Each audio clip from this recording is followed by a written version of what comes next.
सरकारी दफ्तरों में अनुबंध पर लगने वाली गाड़ियां कमर्शियल होती हैं और कमर्शियल गाड़ियों के लिए नियम है कि इनकी high security registration number plate पीले कलर की होनी चाहिए, उस पर काले कलर से नंबर अंकित होने चाहिए। लेकिन उत्तर प्रदेश की राजधानी लखनऊ में उत्तर प्रदेश शासन लिखित तमाम ऐसी गाड़ियां दौड़ रही हैं जो विभागों में लगी हैं, जिनसे बड़े साहब दफ्तर आते हैं और घर जाते हैं। उन सभी गाड़ियों की नंबर प्लेट वाइट है, यानी गाड़ियां कमर्शियल हैं, लेकिन उन सभी की high security registration number plate सफेद है। अब ऐसे में बड़े सवाल ये खड़े हो रहे हैं कि आखिर एचएसआरपी इन वाहनों को जारी कैसे हो गई, क्योंकि उत्तर प्रदेश में high security registration number plate लगाने में फर्जीवाड़े की शिकायतें भी सामने आई हैं। ऐसे में ट्रांसपोर्ट कमिश्नर ने उत्तर प्रदेश के सभी प्रवर्तन अधिकारियों को ये निर्देश जारी किए हैं कि उन्होंने फर्जी high security registration number plate पर अभी तक कितनी कार्रवाई की है, उसका आंकड़ा परिवहन विभाग को उपलब्ध कराएं। जिन कमर्शियल वाहनों से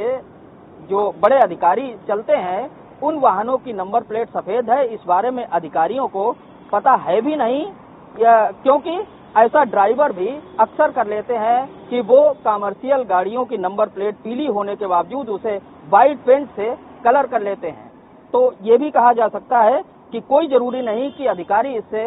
वाकिफ ही हों कि उनकी नंबर प्लेट जिस गाड़ी से चल रहे हैं वो व्हाइट कर ली गई है, लेकिन ज्यादातर गाड़ियों की नंबर प्लेट फर्जी ही नजर आ रही है। परिवहन विभाग के अधिकारी भी मानते हैं कि वाहनों में जो नंबर प्लेट लगी होती है उसमें बाकायदा एक लेजर नंबर होता है। अगर जिस गाड़ी में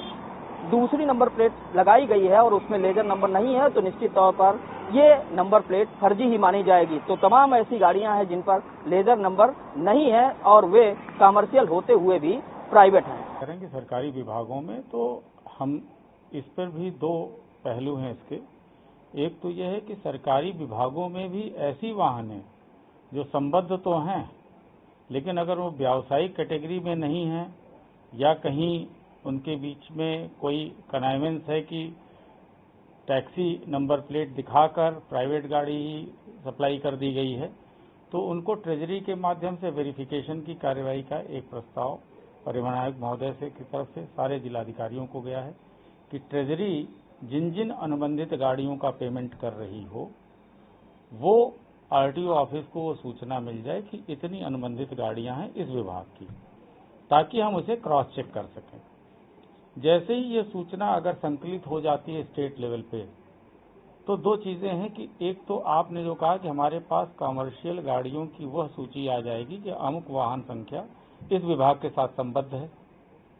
मास्टर लिस्ट हमारी तैयार हो जाएगी। साथ ही हम उसको अपने इन्फोर्समेंट ऑफिसर्स को दे सकेंगे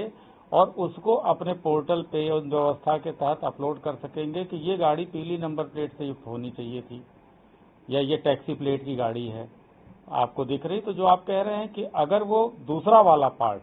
कि वो टैक्सी होकर प्राइवेट नंबर प्लेट इस्तेमाल कर रहे हैं, तो वो भी अगर नियमों का विचलन है तो चालान की कार्रवाई की जा सकेगी। तो इस समय एक तरीके से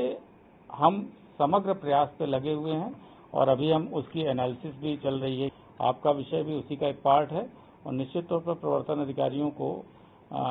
एक डायरेक्शन इस बाबत जारी किया जा सकता है और हो जाएगा आने दिनों में कि नंबर प्लेट चेक करते समय अगर वो देखते हैं, नॉर्मली क्या है कि इससे जो आप कह रहे हैं केवल कमर्शियल होने का बोध ही नहीं, अगर वो टैक्स इवेजन फिटनेस की जद से बाहर है तो प्राइवेट होने से कभी कभी आदमी कमर्शियल इन्फोर्समेंट ऑफिसर को टारगेट जो है वो अपना टारगेट कमर्शियल गाड़ियां ज्यादा रहती हैं, तो ये एक संभावना है। इसको भी रूल आउट करने के लिए निर्देश जारी किए गए। कोई भी व्यवसायिक उपयोग जो है प्राइवेट व्हीकल से करता है तो वो अवैध है और उसके लिए हम सघन अभियान चलाते हैं। उस गाड़ियों को पकड़ करके हम उसको कमर्शियल करते हैं और नहीं करते हैं तो हम सीज कर देते हैं। हम इसको पत्राचार करेंगे कि कोई भी दफ्तर प्राइवेट व्हीकल को टैक्सी में उपयोग न करे। वीडियो जर्नलिस्ट विजय कुमार वर्मा के साथ अखिल पांडे, ईटीवी भारत, लखनऊ।